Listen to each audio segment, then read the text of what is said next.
Hello everyone and welcome back to the channel. My name is Adi and today we have our first team report from Vancouver Regionals and I am joined by another top player. I am joined by Ismail. How are you doing? I'm doing pretty good. How are you? I'm doing well.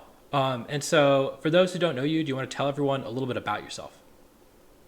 All right. My name's Ismail. I'm completely addicted to VGC, and I I started about halfway through 2021, or taking it seriously at least about halfway through 2021. And a big part of that was through your channel, actually. So I learned a lot of my competitive background from here. So it's really cool to be here now. And I'm also part of the CU VGC club. That's how we were. It's a part of my school. That's how we were able to fund the trip. Me and two other of my friends were able to go to Vancouver and for no expense because our school just likes throwing money at clubs. So that was a good way to get into in-person competition. Yeah, that's awesome. And so is this your first regional? Yes, it was. And you had a really, really impressive performance for your, especially for your first event. You got 11th place at Vancouver. You went 10-4 with what is maybe one of the most unique teams in the tournament. So yeah, talk me through the lead up to the tournament, how you went about preparing, and yeah. Okay. So the day after the Series 2 rule set was announced, there was, I think, a Tub Nation stream with Alex, and he was just going over a few of the new Pokemon. Like he went over Iron Jugulus, he went over Screamtail. And one of the sets he went over was this exact same Screamtail set. And he paired it with Goldango. And the idea is that you encore disable everything, and Goldango gets free nasty plots, and Goldango is immune to counterplay, so you kind of win. And I took that about, I think, 2 days later. I threw on a few more Mons. I really only play balance, so I had to have Arcanine and Amoonguss. They're just so much fun to play. I feel like they give you a lot of control. And then I also wanted the team to be a little bit more proactive. So I put Tyranitar on there because I know with Thunderwave, you have some really good synergy with Paraflinch. And I feel like unless Tyranitar has good speed control in its favor, you're not getting too much advantage from the Rock Slide since that's really the best thing about the Pokemon. So with Thunderwave and Rock Slide, it's really broken, and you can outspeed not cheat Flutter Mane and Bundle if it's not boosted. And if you hit your moves, which doesn't happen too much, but if you hit your moves, you have a really good chance of them just not attacking. And against fast-paced teams like the Fluttermane and Bundle teams, if you get one Paraflinch on turn one, that the game's usually just over at that point. And then Dragonite, yeah, Dragonite's kind of just there because I really like Dragonite. In the early meta, it was really good at trading well versus balanced teams. It has really high BST, and with Terra, it's so bulky, it doesn't get intimidated, and generally trades really well into balanced teams. As the meta went on, Dragonite became less useful and it ended up being my least brought Pokemon. But the rest of the team kind of stayed together. And those in this initial six, I had it I think 2 or 3 days after the rule set was announced, and I had the entire 2 months to just grind it out, practice, and very little changed. I think maybe one move on Tyranitar and one move on Dragonite changed. Actually, that yeah, this might be the roost on the Dragonite should be Tailwind. Oops, but other than that, it's been pretty much the same team. Yeah, and so that's really cool, and I mean that's kind of I think how this format's gone, where you find your like really powerful combination, like you mentioned, the Scream Tail, Tyranitar, Goldengo, like offensive core, and you kind of just put the Pokemon around it that supported it the best. And I know that you sent me your matchup document, which we'll talk about in a minute. So it looks like you figured out your team and then fleshed out exactly how you were going to approach all of the teams that started to pop up later on in the format. Is that right? Yeah. The I started the matchup document I think in mid-February, and the meta changed so much within that time. I ended up going from Goldango being my one of my least used Pokemon. I pretty much only use it for perish stuff, and I would use Dragonite mainly. I'd play around Dragonite in the balanced matches. Then as Palafin started popping back up, I needed something to take advantage of that turn one switch out and a free. You basically get a free nasty plot. So and then so pretty much my balance matchup was entirely based off Goldengo because if you don't pressure them on that turn one, they're going to bring in the Palafin and it trades too well with that enormous BSD and wave crash. All your mons just take too much, so you really need to take advantage of the turn one switch out, and Goldengo does that pretty well. Yeah, absolutely. And so I guess on that note, let's talk about the Pokemon themselves and why you chose to run the movesets and EV spreads that you did. Okay. Yeah. For Screamtail, I'll start with, I guess, the moves.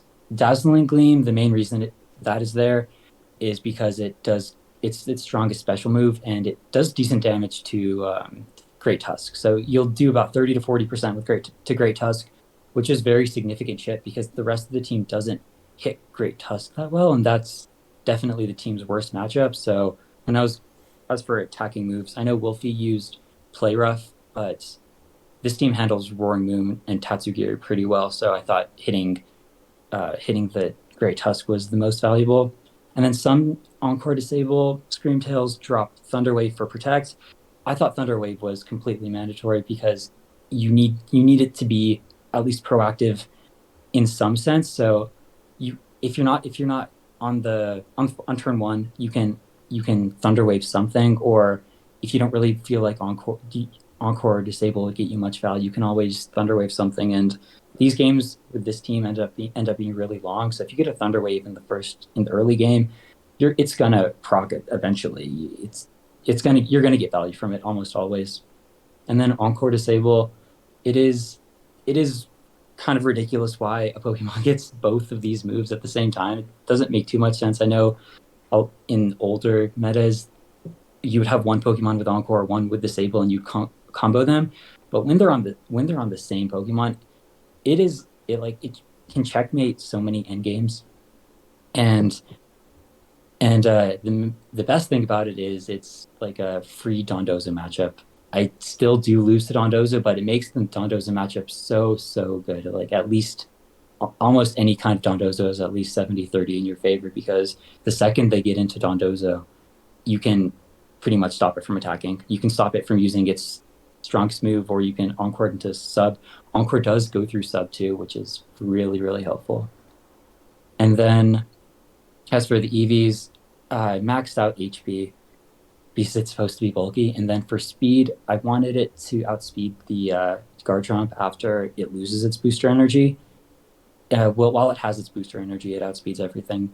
And then the rest is in special defense. And Terra Grass is mainly for if they try to like belly drum with the Iron Hands next to Amoonguss or anything next to Amoonguss. I hardly ever use the Terra Grass, but it's the only. I wouldn't change it when you do use it. It's really good, but usually you don't use it. And then next, I'll do I guess the Tyranitar. It's pretty standard, just AV. Anything that hits it super effective on the special side pretty much does neutral damage because of the sand and AV. And I guess it has Assurance and Dragon Tail. So Assurance is for it's not for anything in particular, but you can proc it a few different ways. Dazzling Gleam and Snarl both proc Assurance, and I thought that was enough reason to run it over Crunch. Low Kick is pretty standard. Dragon Tail is for Nasty Plot Goldengo because otherwise this team really does not have anything to do against opposing Nasty Plot Goldengo, especially if they have Covert Cloak. And I was just looking through the Tyranitar moves. I was like, I have a free move slot. Is there anything that can hit this stupid Goldengo? And I saw Dragon Tail and I was like, okay, it has to be Dragon Tail. And I used it once in the tournament. It was against a Tatsugiri, not a Goldengo, but it did help against the Tatsugiri, so that was nice. And next is the Goldengo. Initially, this was Terra Steel because I made the team right after Series 1 ended, but the main thing that pressures this thing is Arcanine, so pretty quickly I changed it back to Terra Water. This thing is probably took the most KOs in my run. It can bail you out of bad matchups since it's so so good, and you have three support three support Pokemon that you can bring it and just protect Goldengo with. A lot of times I would lead Goldengo and I would bring Screamtail, Arcanine, and Moongus, and the entire game plan would be have three Mons to protect this Goldengo at all costs, and then Nasty Plot and sweep. And that was one of my most consistent game plans. Citrus Berry is I never really considered anything else. I don't think leftovers would get enough value because some of the games end up being really short, and you really need that immediate HP recovery. And then I think that's all for the Goldango. As for the EV spread, max HP. All these Pokemon are max HP except for the Tyranitar, just because everything needs to survive as long as it can. I hit the jump point with special attack. There's nothing really specific I was calculating for, so I didn't want to have 4 or 0 speed EVs because I thought a lot of other Goldengos would probably be there. So I hit the jump point and threw 36 in speed, and I ended up I think outspeeding 1 or 2 other Goldengos, which is pretty nice. Next we have the Arcanine. Arcanine would prefer Citrus Berry, but I don't have the Citrus Berry. The reason it's leftovers is because in in the balance matchup, you end up sitting there for a really long time. You can Arcanine can be on the turn just on the field, just sitting there for 10 plus turns, and over those matchups, leftovers puts in so much work. And then the as for the move set, it's pretty standard, except I don't have Will-O-Wisp. The reason for that is I already have Thunder Wave and Spore, so I didn't want another status to clash with a Screamtail or Moongus. Will-O-Wisp would have definitely been useful in some situations, but I think that if if I Will-O-Wisp something, then I can't Spore it. That's usually pretty bad. So I decided to keep the extreme speed. It's also Terra normal, so in some cases you can just get that little bit extra bit of damage, and it also drops all the resistances.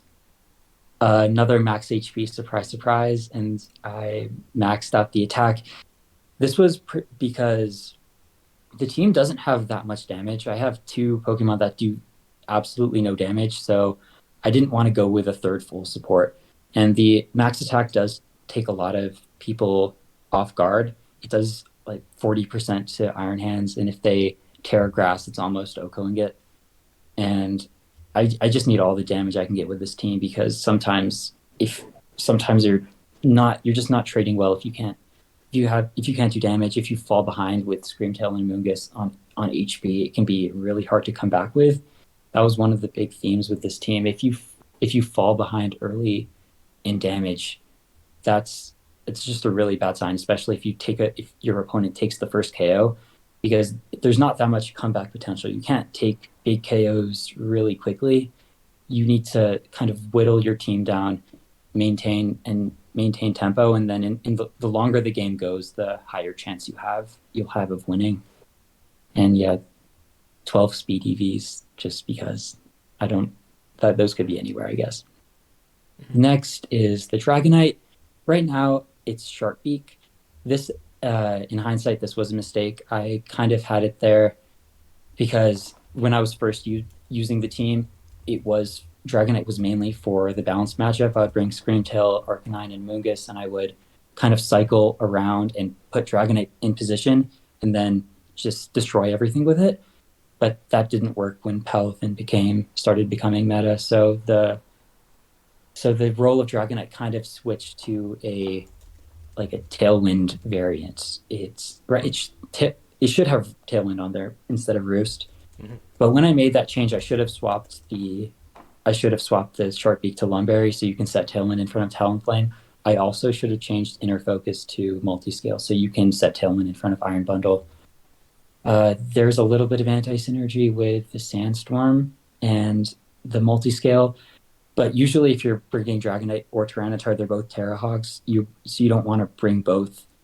And because they both really need Terra, so I didn't think it was that big of a problem to have multi-scale on a Sand team. Wait, and so then you were multi-scale and not Inner Focus? No, I was Inner Focus. Sorry, okay. That's a little bit confusing. I was Inner Focus. I had Tailwind, But Hmm. in hindsight, I would change it to Lum, multi-scale, and Tailwind. So Okay. you could set Tailwind in front of that Bundle, Tusk, Talonflame type team. Hmm. Yeah. That makes sense. And yeah, no Ice Spinner because Tyranitar usually does pretty well into the size spam. All the size spam teams I faced did have Iron Hands, so I had to be really careful with positioning Tyranitar to make sure it could still, stall those Trick Room turns while not getting destroyed by Iron Hands. It's kind of tricky how you kind of tricky how you position that. One of my games, I terrified my Tyranitar and they just wild charged it and I lost. So that is a little bit scary, but I still think the matchup is in your favor just because you have a Tyranitar. And I think that's all for the Dragonite. It is max HP, and I hit the jump point with attack and put the rest in speed. That's kind of how I EV'd most of my Pokemon since there weren't specific calcs I wanted. I just wanted optimal bulk and offenses and then enough speed to kind of throw off random other speed benchmarks other people might be hitting. Hmm. And finally, Humongous. I think this would be better with Citrus Berry, but again, the Citrus Berry is on Goldengo. And with Akaberry, that lets you run Terra Steel, which is the best defensive type in the game. And Akaberry came up so often. Basically every team has a fire type, and just getting the free, the free hit off on Amoonguss is incredible. I definitely would not change this. I'm surprised other people aren't running this set. Akaberry Amoonguss is it's amazing. You like take 40 or 30% from Flare Blitz, and then you can spore something, and you can switch out and get the regenerator. It's amazing. And then the EVs, it's balanced. It's balanced bulk. I like about half and half on special and physical, and standard move set. Pollen Puff has to be there because for the Dondozo matchup, everything's going to be whittling your Pokemon down, and you need to you need to heal. You need to keep your Pokemon alive. You need to heal them up. Otherwise, you won't be able to beat Dondozo because they'll just whittle everything down. But with Pollen Puff, the matchup like swings incredibly in your favor. It is very difficult to beat Dondozo with this. I did lose to it a few times, but that's just because the players were making very hard reads. So if they're not willing to make those kind of reads, you'll be in a good position. Yeah. I think that the Akaberry with the Terra Steel Amoonguss is really, really clever. I think you're the first person I've seen who's used a type resist berry along with a Terra type that covers most of the weaknesses, but not all of them, and then has that synergy where it covers Mhm. both of them. That's just really something that I haven't seen before. It's really creative, and yeah, no, I really like that. And that's definitely something that I'm going to try to steal moving forward. Definitely. If you have your citrus berry taken, maybe even if you don't have your citrus berry taken, it was incredible over the entire tournament. Definitely would recommend it. Especially as the format has sort of centralized and you've started to now you can kind of figure out, hey, there's a few teams that I want to focus down.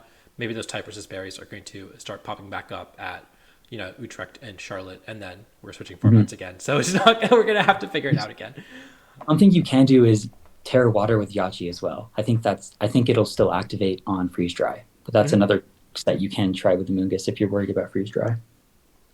Yeah, definitely. And I guess one question I have is, like you mentioned that you brought Goldengo plus three support sometimes. Did you feel like the Thunderwave and Spore was anti synergy, or did you just try to avoid bringing Screamtail with the Mungus? Yeah, no, the Thunderwave and Spore definitely is anti synergy, but the thing is, I'm like a lot of times I Thunderwave Pokemon that can't be spored. Like Safety Goggles Arcanine was one of the number one targets to Thunderwave. This team does struggle a little bit against Arcanine if they have a way to deal with your Goldengo. And I mean, yeah, it is definitely some anti synergy. So you have to kind of think ahead when before you click Thunderwave. Do I want to paralyze this Pokemon? And you have to be careful about it, but it doesn't come up in that many matches. One of the main matches I use Thunderwave is for that, like the Tusk HO with Bundle and Flutter. And if you're Thunderwaving a Bundle or Flutter, you're usually trying to kill it with Rock Sliding one or two turns. And by the time Amoonguss comes out, it's more of a Rage Powder bot. And I think I probably clicked Rage Powder more times than I clicked Spore in this tournament. Amoongus was primarily redirection and healing, like side Hmm. healing more than it was sporing. Yeah, that makes sense. Um, and then I think you mentioned some changes that you would make on the Dragonite. Are there any other changes that you would make moving forward? No. So that I think I was using this team for about 2 months, and I had a lot of time to think about changes, and it wasn't until pretty like last week or 2 weeks ago when I started having trouble, a lot more trouble with the Tusk HO matchup since they started adding Goldengo on that team. And without Goldengo or King Gambit, it's you kind of spam Thunderwave and Rock Slide, and if you get a little bit of luck, you can usually win.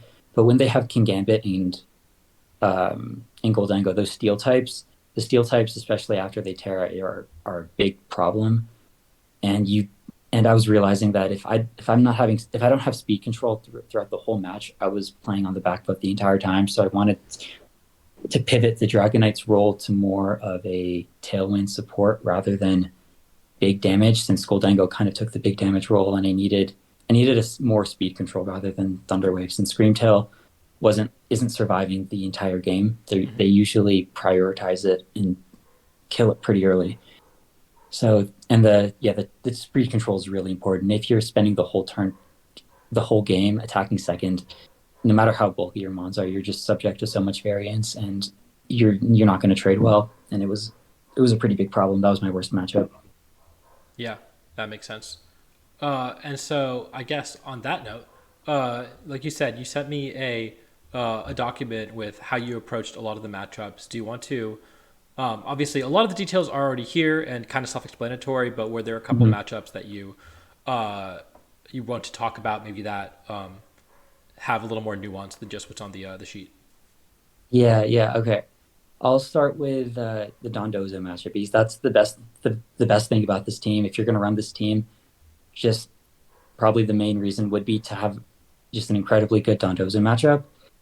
And how it kind of works is you need to if they have a first you have to see if they have a Goldango. If they don't have a Goldango, things get a lot easier because I you kind of lead your own Goldango and you want to force them into Dondozo as soon as possible because then you can get your Encore disable going. And a really good way to do that is to just start setting up with Goldango. You have so many tools to help you set up. If you lead Goldango and Arcanine, you immediately get the Intimidate off, and you can swap into Amoonguss and start nasty plotting, and you immediately have the Rage Powder. And you can once you're at +2, they almost always switch right into Dondozo because they don't want their other monster to go away. And a lot of times you can read that switch and just get your Scream Tail in right then, or you can read their substitute on their first turn of, I guess, having their Dondozo in and get your Scream Tail in and immediately encore them. And there's so many ways you can deal with it.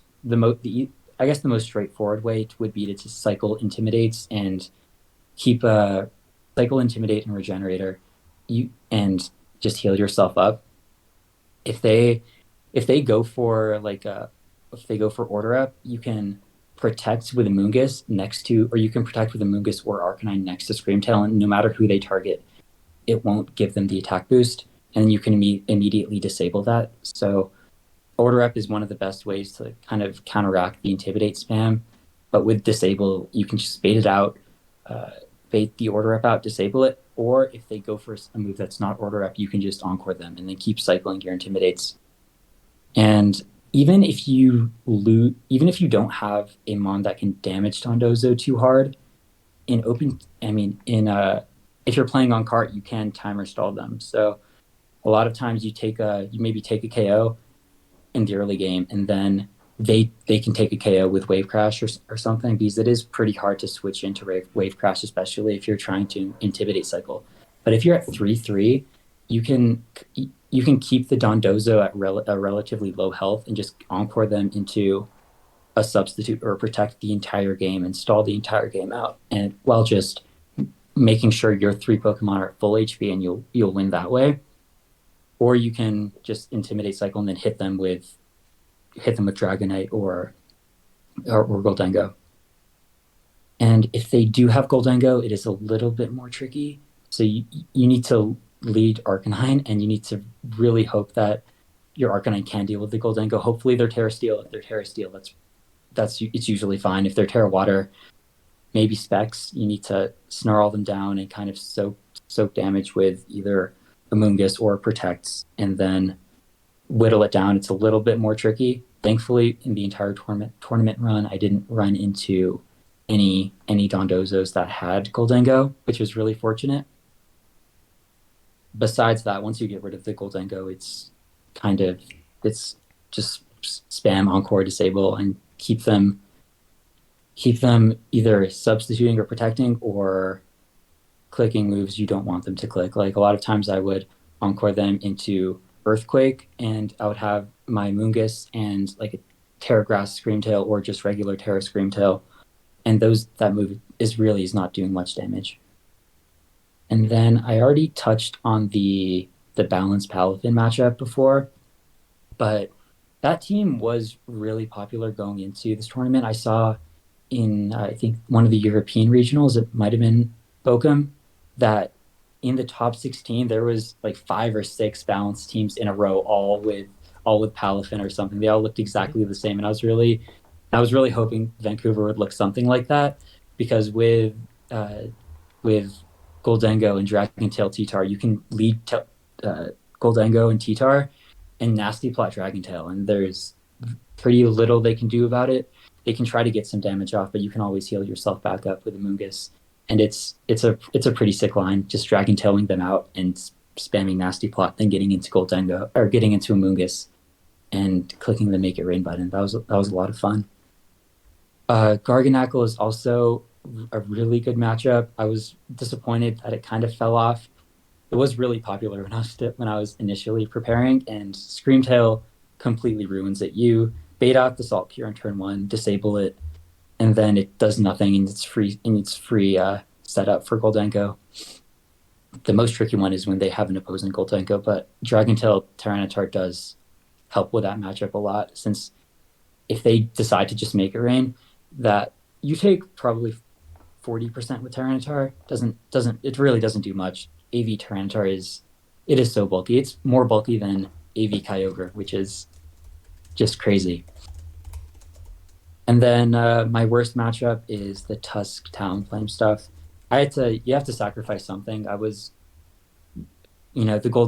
balanced matchup was so good, and the Dondozo was so good. I felt comfortable just sacrificing the Tusk HO. It is playable, especially if they don't have King Gambit or Goldengo. If they don't have a Steel type, I guess Screamtail is kind of difficult to remove, and it's probably even if they don't have a Steel type, because you can spam Thunder Wave and Rock Slide, and generally they're not going to remove your Screamtail in time.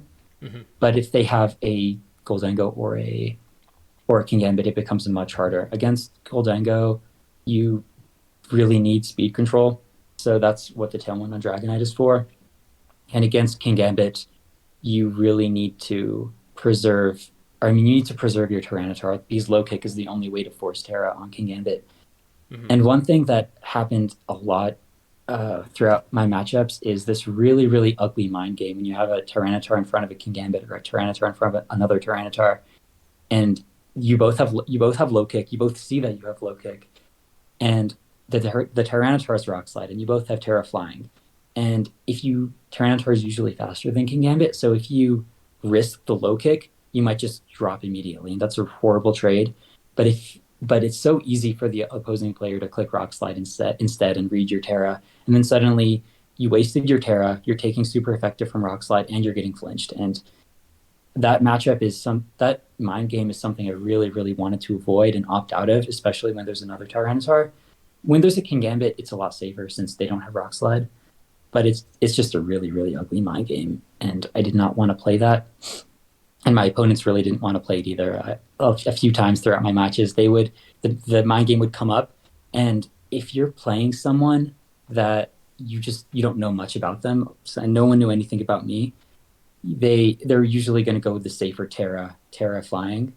And so it was pretty easy for me to click Rock Slide every single time, because no one's going to be crazy enough to like leave their King Gambit in against a low kick. on turn one and against a player they've never even heard of before, and that definitely won me a few sets. Hmm. Yeah, I think Rockside is probably the safer move if you're faster, just because you also have the flinch odds, even if you get it wrong. Exactly.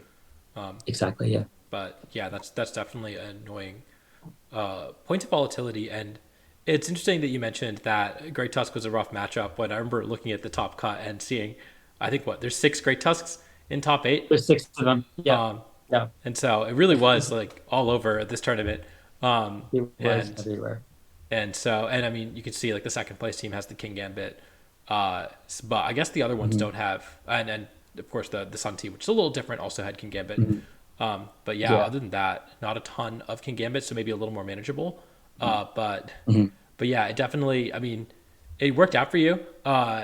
But it's Hmm. definitely a little spooky to hear that that's the rough matchup when it really was all over top It eight. is. It was pretty scary going in, but it kind of was offset by the Dozo matchup because there's so many of those Glimora Dundozo teams, and so it was whenever I would look at my pairing, I was like, okay, it's going to be either Great Tusk or it's going to be Dondozo, and I'm either going to have an amazing matchup or I'm going to have a horrible matchup. Hmm. And I got both of them. I got a ton of Dondozos. I got 8 Dondozos. Oh wow, Yeah, that's crazy. yeah.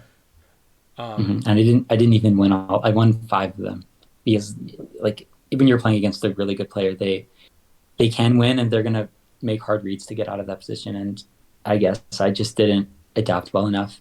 mhm. And I won 3 of my 4 Great Tusk matchups. So it was kind of, I was doing poorly in the matchups I was supposed to do well in, and I was doing well in the matchups I was supposed to do poorly in. It was kind of weird. Well, that is a great segue into the tournament itself. So yeah, talk me through your experience at Vancouver Regionals. Again, your first regional. So um, I'm sure that this was a lot to take in. But tell me about how your first day was, and maybe some of the notable matchups that you played. Yeah, yeah. So my friends and I, we flew in from Colorado. We're on the BGC club. We were preparing for this for about 2 months. I was really nervous going into it. I thought I kind of wanted to get eliminated in day one so I could go do something else and just not have to stress during day two. And that's what I was saying all day. I was like, I was telling them I was hoping that I would just get out in day one so we could go do something less stressful on the second day. And that didn't really happen. Uh, it was, I guess, for the tournament itself, the first round they have you sit in front of your round one opponent for pretty much 45 minutes. You just talk to them the whole time, and you're that whole time. I met my round one opponent. He was a pretty cool guy, but we were just talking the whole time, and it was kind of awkward because we didn't want to like reveal too much about ourselves. But yeah, that first game it was against the Dondozo. I He had Tyranitar, Fluttermane, uh, Bundle, Ironmoth, and I guess that was an incredibly good matchup. You could Tyranitar would destroy the Ironmoth and Fluttermane, and then Screamtail kind of cleaned up the rest of it. My round two, I I queued up into an incredibly good player, Zachary Thornburg. I think he got He got top top eight. 16 or top eight, Yeah, he top got eight, top eight, and and he got yeah, top he eight did he did really well. at Knoxville too. So this is his second straight. Mhm. I think with basically the same team. So he's really experienced with this team as well. Yeah, he's an incredible player. I probably the most difficult Pokemon I've played throughout the entire tournament. The first game, I think I tried to do Tyranitar stuff. I saw he had a difficult time breaking Tyranitar, but with the Glamora, he can kind of just poison your whole team and stall you out. And he was really, really good against playing Screamtail because my whole plan is to force you into Dondozo as soon as possible. And he would just not go into Dondozo. He had an Assault Vest Ceruledge, which was Terra Grass, and I could not break that. So he stayed out with his non-Dondozo Pokemon for almost the whole game and kind of whittled everything down with poison. And if you don't go into Dondozo, I can't do much. I have to break the first 3 Pokemon first, and that was really difficult. I did take 1 game off him in that set, but even though I still think I had a pretty good matchup, it's just he knew exactly how to play into me. and he did a really good job. I mean, that was very well played on his part. Then after that, I think I cruised for a little bit. I had two pretty quick 2-0s, and then I played or then I started running into the Great Tusk. So my round, I think 6 through 8, I think were all Great Tusk matchups. The first one I ran into, it was the worst matchup I could possibly imagine. It was Great Tusk with King Gambit and Goldengo. Or no, it was no, sorry, it had a Goldengo, yeah. It was Mitchell, I think, yeah. And I lost round one, and at that point I was thinking, okay, it's not going well. I tried my Dragonite stuff. I didn't even get to set up Tailwind. It was really bad because I couldn't. I think I had to. I He forced Terra on Goldengo, so I couldn't Terra Dragonite. So it just was doing nothing, and I was playing a 3v4. And then after that, I kind of switched to Goldengo. I was like, this is Dragonite just did not work, and I tried to do that game plan where I would bring Goldengo and like 3 support Pokemon. I'd just pivot around Goldengo the whole game, and it somehow worked out for game two. I think there may have been hacks involved in game two. I don't know. I don't remember. Game three, I think he over predicted on turn one. He tried to Super Fang my Goldengo on turn one, expecting a Terra. I didn't Terra, and then at that point, the tempo was really in my favor. Next was against Navji Joshi. I know he's a top Canadian player, so when I saw him, I was really scared. He again has a pretty good matchup into me with Tusk and King Gambit. Game one, he completely destroyed me. I don't really remember what happened. It was very quick. I apologized to him after that game for like not putting up enough of a challenge, and then game two, there was the first instance of that disgusting mind gamers Tyranitar against King Gambit. He he uh he terrored his King Gambit into flying on turn one, I think. Yeah, he terrored into flying on turn one, and I rock slide and I flinched. And that at that point I was ahead in damage. And once you get a lead with this team, if you play optimally, you usually can trade well and get through the matchup, especially if your Screamtail is still alive. And I got the flinch. He was probably going for Iron Head onto my Screamtail. I had Tyranitar Screamtail out, and he had King Gambit and something else. So having that extra Screamtail health probably won me the game. And then in game three, he adjusted to a really passive mode with Mimikyu, and I was able to get Goldengo in and uh, just Goldengo set up. I think he switched in a his Great Tusk on a Spore too. He swapped out a Mungus and switched in Great Tusk on a Spore, and at that point, there was just nothing to stop the Goldengo, and it kind of ran through. Then the third Great Tusk matchup of the day. At this point, I was pretty upset running into three Great Tusks at this point, but it was working out. And this was probably my best Great Tusk matchup of the three since they didn't have a Steel type. And I shamelessly hacked this guy. I Turn one, I went for Paraflinch. Turn two, went or game one, turn one, went for Paraflinch, got it. Game two, went for turn one Paraflinch, and I got it. And he was a little bit upset, but he did still cut. He won his next round, and he actually top cut the entire tournament too. So Mhm. he recovered from it really well. He was, yeah, very very good player, but just sometimes when you get hacks, there's not too much you can do about it. And then at this point, I'm 7-1. It was kind of crazy. I really did not expect to top or day two of this tournament. And the last round was against Marcus Dion. Marcus Dion is just such a cool guy. I'm really happy that I got to meet him. And he had Dondozo, and this was, I think, my most dominant set of the entire tournament. I did the Screamtail Nasty plot plan to force him into Dondozo, and then I think I encored him into Protect or Sub, and then I nasty plotted again with Screamtail +6 as the Dondozo was like struggling. It killed itself with struggle. I +6 Shadow Ball into the Tatsugiri, and then the next turn I think I Rage Powdered and took a double K with Make It Rain. So that was I think exactly what the Screamtail set's supposed to do. That it was the exact game plan going exactly to plan, and that was pretty satisfying to know that like my prep paid off in the round 9 of a regional tournament. And then the second game, I think he switched out of he didn't try Dondozo, and I don't think he had enough damage, or he tried Palmot. Yeah, just didn't have enough damage to get through the Goldengo. And at this point, right, he wasn't he didn't know me as a player. I was making a lot of really safe plays. I was not leaving my Goldengo out for any super effective damage at all. I was protecting pretty much every other turn. And spoiler, we did play again in day 2, and he definitely took advantage of that. And yeah, day one's over 8-1. I did not get eliminated like I wanted to, and we're in day 2. And my first opponent, Ryan, he ended up Sable IVGC. He ended up getting second in the tournament again. Really nice, really nice person. I'm super happy I got to meet him, and he had great Tuscan Gambits.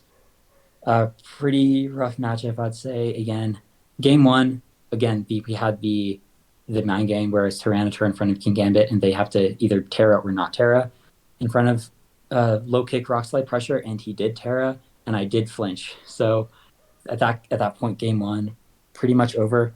And then game 2, uh, I I was leading, I think, Screamtail Tyranitar into Tusk and Fluttermane, and this happened game 2 and game 3. I would Dazzling Gleam Assurance the Fluttermane, and he would spec Shadow Ball my Screamtail. And the first game, I think he low rolled, and my Screamtail lived pretty handedly. In the second game, he didn't low roll, so my adjustment, I didn't even get to do my adjustment for game 3, and that was pretty unfortunate. But I guess it was a pretty close roll. I shouldn't have taken that gamble. In hindsight, I should have just been spamming Thunderwave and Rock Slide. And if I got either of them in game 2 or 3, I probably would have won. But he played really well. He got second, so definitely credit to where credit's due. And next, Tyler Alexander. This is really scary because Iron Hands plus double redirection. If I don't call protects, it pretty much just runs through me. And I was a lot more scared of the Iron Hands plus double redirection than I was from the Dondozo. But he never brought it. He always led with Dondozo and Armarouge. And that kind of like forces the mind game where you either switch into Dondozo or go Tatsugiri or go Indeedee. But that wasn't too threatening to me, since if you went side spam, I have a Tyranitar in the back and I have a Screamtail on the field already. It's really low risk for me to protect something turn 1, or protects and then just have my Screamtail out turn 1 and just bait out the switch, and then play accordingly. He always switched to Tatsugiri, which it didn't really matter for me because I have Tyranitar in the back even if he switches into the side spam mode. And the first game, I think, just went according to plan. It was just Screamtail stuff. The second game, I think I adjusted because I expected the Iron Hands and redirection lead. So I brought Dragonite to kind of chunk the redirection really hard and maybe extreme speed the mouse holds before it can follow me, and then I could encore the belly drum, even if they follow me with extreme speed. And my lead matchup was a little bit worse into the Dondozo Armarouge, since I had my Dragonite out, and it doesn't do that much initially into those two. So I think I had a bad lead matchup, and I think my Moongus got crit too, so I couldn't win that one. But at that point, I realized, okay, he's not going to go with the or the belly drum stuff, so I felt pretty safe going back into leading with my like anti Dondozo Arcanine Screamtail stuff.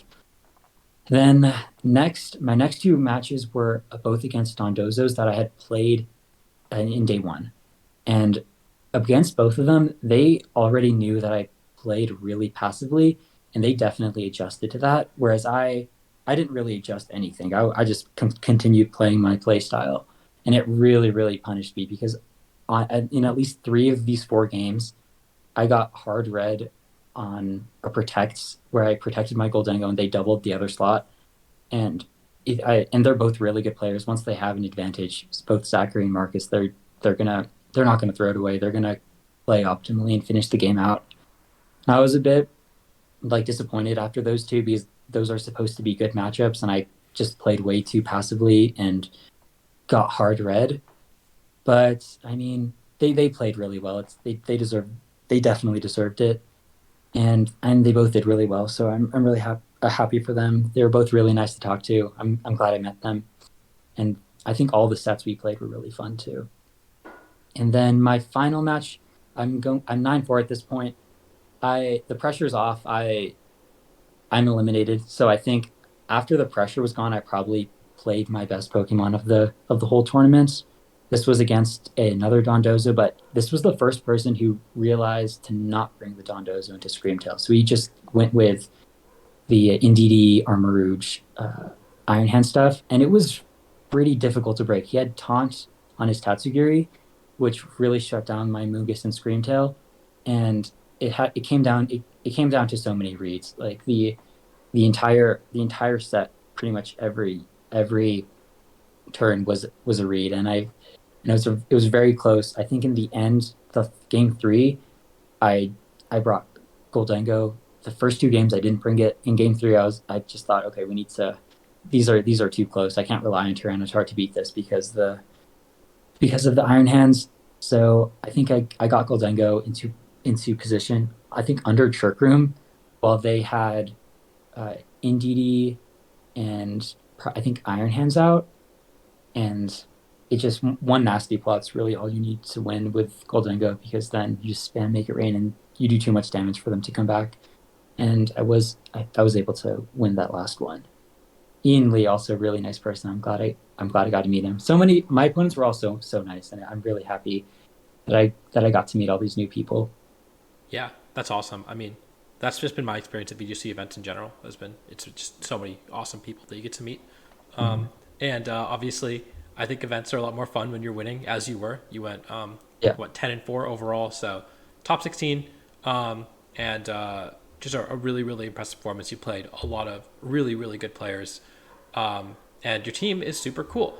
And so yeah, I will put the rental code on screen, and yeah, those are all the questions that I had. Did you have any final words or shout outs that you wanted to give? All right. Yeah. So my two friends that I traveled here with, Anders and Gabe.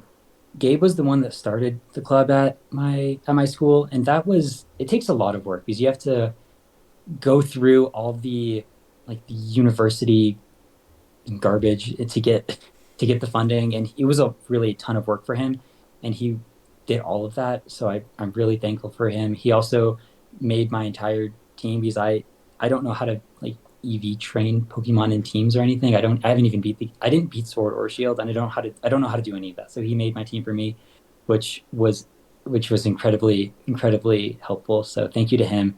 And then also the other person, Anders Nordstrom. I think he's a recognized VGC player. He's been to quite a few tournaments, and it was just so much fun to hang out with him. And he also helped me a lot with my prep. So to both of you, thank you so much. It was so much fun to spend the weekend with you guys. Yeah, And thank you for putting me on here because always really wanted to come on here, and it's like I finally have the opportunity. So thanks so much for having me on. I mean, yeah, of course. Thank you for coming on the channel and sharing your really cool team. Again, this is a very different take on the sort of balanced teams that we've seen, and it's really cool. And I'm definitely looking forward to trying it out myself. So yeah, and thank you for coming on the channel again. Congratulations. Are you planning on going to any other events this year? There's a small chance I might go to NAIC. If I do go to another one, it would be NAIC. Mm-hmm.